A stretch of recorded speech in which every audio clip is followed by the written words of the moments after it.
Rugbyrama, Vincent, vous avez annoncé votre décision d'arrêter votre carrière au terme de la saison.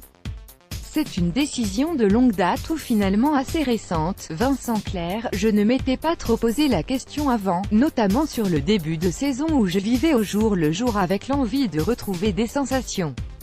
C'est vrai que depuis quelques mois, je me sens bien physiquement, que j'ai pu enchaîner quelques matchs, les préparateurs physiques me disent que je suis bien. Mais à un moment, il faut savoir dire stop. Après ce que j'ai vécu la saison passée, rupture des 2 tendons d'Achille, j'aurais pu m'arrêter sur une blessure et ça aurait été dur. Là, je me dis que c'est le moment de finir bien dans tous les domaines et qu'il faut passer à autre chose. Est-ce que le fait d'avoir égalé le record du nombre d'essais en championnat, sans à jouer finalement, en vous disant que cet objectif était atteint? Volume C. Même sans ça, j'aurais pris du plaisir, et la décision aurait été la même. Je ne courais pas après ce record, c'est bien qu'il soit arrivé mais ce n'était pas un objectif. Vincent Clerc, Toulon, Icône Sport. Vous sentez-vous libéré depuis cette annonce et prêt à vivre pleinement les dernières semaines de votre carrière de joueur? V.C. Oui, c'est un peu ça. Même si j'avais ça en tête depuis quelques semaines, c'était important de le verbaliser. Ce n'est pas évident, car ça veut dire qu'on a fait le choix et que ce sera réel dans quelques temps. Même si je suis dans cet état d'esprit, que je profite des mecs, je savoure, mais je m'entraîne avec la même implication. Il y a tout de même un peu de nostalgie, de retrouver les gars, le ballon et le terrain tous les jours. Ça fait 17 ans que je vis ça. Appréhendez-vous le mois de juillet, celui de la reprise habituelle où vous n'allez pas chausser les crampons? V.C. Pour avoir pas mal d'amis qui ont arrêté ces derniers temps, je sais qu'il y aura des marques à trouver et un peu de flottement, car les terrains et la compétition vont me manquer. C'est une certitude, ça arrivera en septembre, octobre certainement. Avoir anticipé l'après-carrière m'a aidé, l'après-carrière, c'est quelque chose que vous avez déjà anticipé.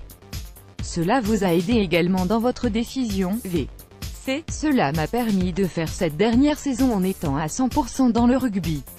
Savoir que je pouvais enchaîner sur quelque chose de concret après m'a donné une liberté d'esprit et de ne pas avoir à penser à la reconversion. C'est un luxe que j'apprécie. Je sais que je vais rejoindre des associés qui sont des amis et me plonger dans un autre univers avec des objectifs. C'est aussi excitant de se plonger dans ces aventures que j'ai créées en amont et que je vais pleinement toucher du doigt. Il y a une structure dans l'événementiel, marketing sportif, une autre dans le sport et une dernière dans les médias. Est-ce qu'on vous retrouvera comme consultant dans les médias, notamment pour la prochaine Coupe du Monde? V.C. Je ne sais pas encore.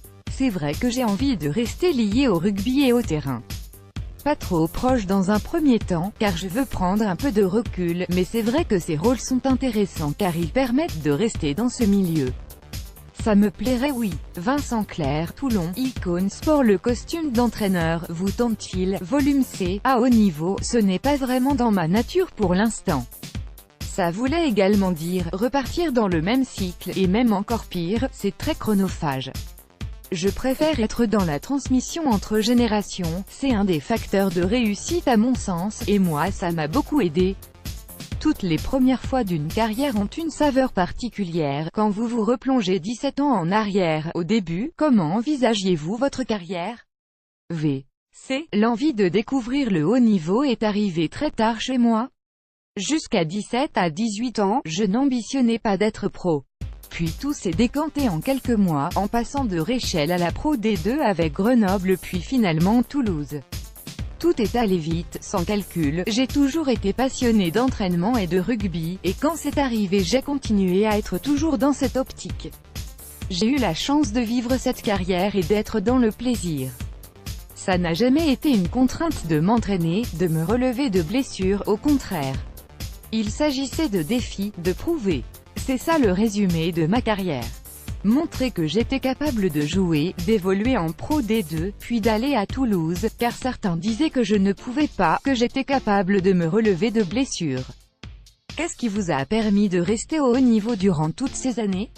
V.C. Mon tempérament et la façon dont j'ai été éduqué sur le plan rugbystique, notamment à Toulouse, avec cette remise en question permanente, l'humilité et la volonté d'aller chercher toujours plus loin et ne jamais se croire arrivé. Je n'ai jamais pris le temps de savourer ce qui a pu arriver, comme les titres, et je voulais continuer d'aller vers l'avant. Ça a été un moteur de ne jamais se satisfaire de ce que j'avais. Vincent Clerc, Toulon, Icône Sport. Quel souvenir garderez-vous précieusement de votre carrière? V.C. Toutes les premières fois ont une saveur particulière.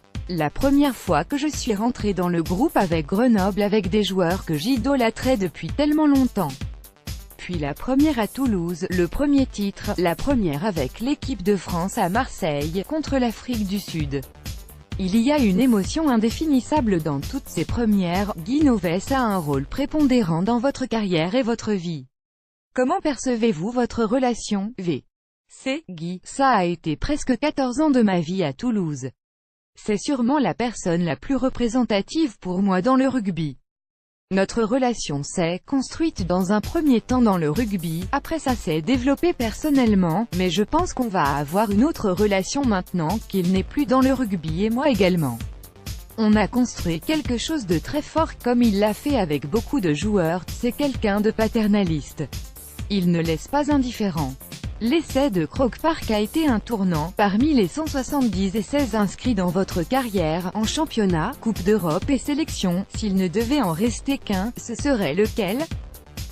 Hésitation, ce n'est pas évident, mais je crois que celui de Croke Park, lors du tournoi 2007, il inscrit l'essai de la victoire face à l'Irlande à la dernière minute, a été un tournant dans ma carrière. Je pense que ça me permet de faire la Coupe du Monde derrière, car ce n'était pas gagné encore. Ça m'a également donné l'occasion de m'installer un peu plus en équipe de France.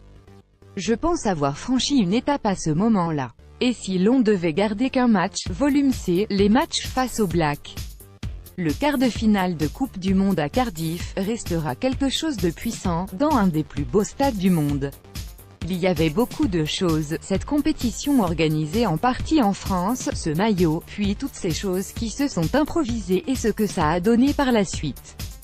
Puis les Blacks, on les bat un fois sur 15 ou 20 matchs, donc quand on y arrive dans un moment clé d'une compétition, c'est très fort comme sentiment.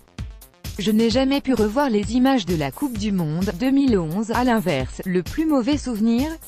V.C. La finale de la Coupe du Monde face aux Blacks 2011. Je n'ai jamais pu revoir les images. Je n'ai pas envie. Ça viendra peut-être plus tard. Je n'ai jamais voulu y repenser car ça restera une énorme frustration. Par le scénario, et même si sur l'ensemble de la compétition on ne le mérite peut-être pas ou moins que, sur la finale on le mérite. Être champion du monde, c'est tellement rare, ça demande tellement d'efforts. On ne nous l'a pas volé, mais on aurait dû avoir la chance de la gagner.